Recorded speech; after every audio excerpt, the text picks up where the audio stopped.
What's up, everybody? Peter X. Coffer here, and welcome to another episode of Five Things. So today we're going to do Billy Idol, one of my favorites. So what is it about Billy Idol? I remember I was in college, when I was in high school, when he first dropped, and Billy Idol was one of those handful of artists that was kind of made by MTV. For whatever reason, his videos really sucked you in, and that was kind of propelled him. I'll say this though, he's a good artist all around. Yeah, so let's start. Thing one, Billy Idol's a great songwriter. Particularly in his imagery and symbolism. People kind of sleep on his songwriting skills. But White Wedding, all kinds of symbolism there.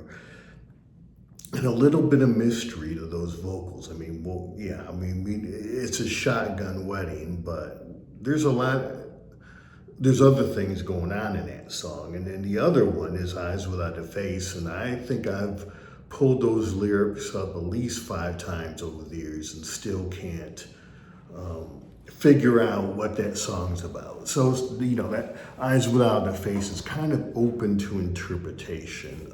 It's a beautiful song. It's a ballad, and it kind of, in some ways, sits outside of Billy Idol's catalog, of what we're used to. But, that's what great artists do, is they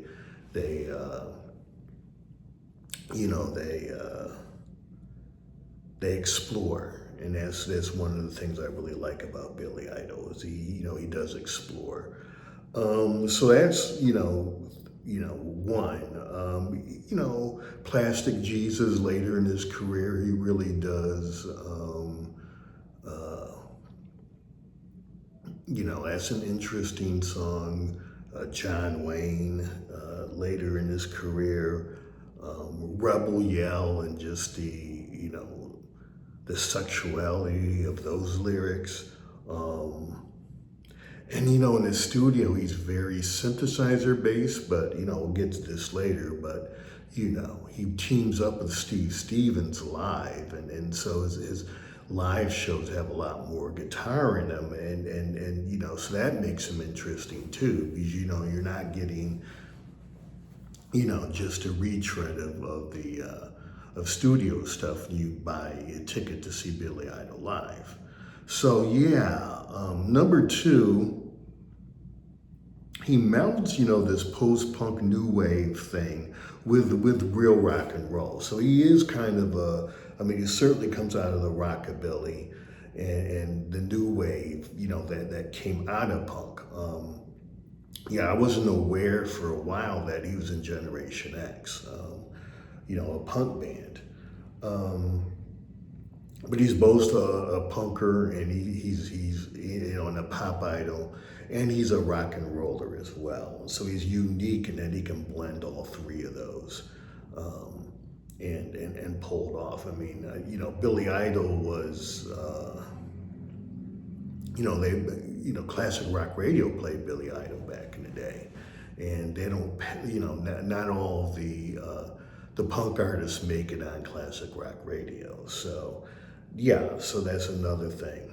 So thing 3, Billy's a good singer. He has range. He definitely has emotion when he sings.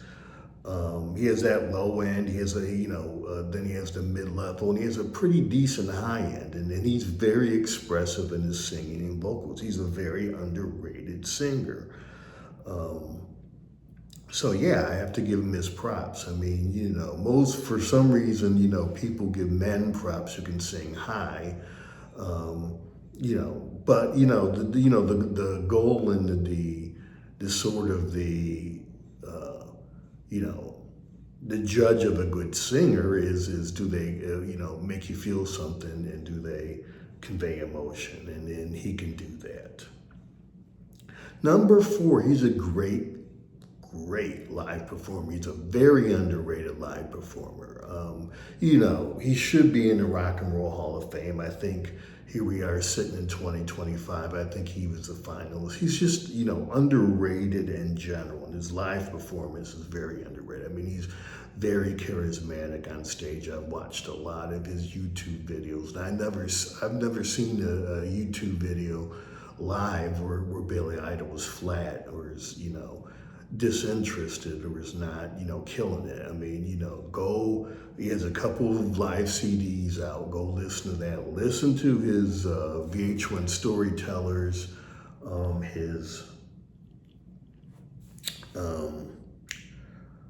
Unplugged. I mean, it's on, you know, I can't remember whether he did Unplugged or Storytellers, but whatever that one is, he kills it, and he's doing great singing in that as well. So he's a very underrated, you know, live performer. And he's also, I mean, he gets, I think his most interesting album was Cyberpunk. It didn't get very good reviews. There wasn't a lot of hits off of that album, but I think that's a great album. You know, as him taking risks,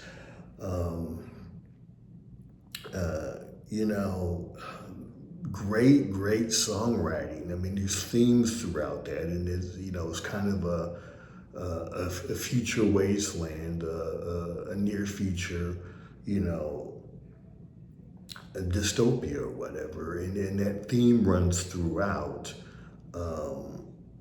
And, you know, even to this day, I don't think that album gets the respect that it does. But yeah, check out Cyberpunk. I think it was I think it was 93 maybe when that came out. Shot to the System was the only real song that moved off of that album. But there's some great songs on that album. So check that out. And then 5, and least but not least, Steve Stevens is a great guitarist. I mean, go listen to his acoustic versions of Rebel Yell and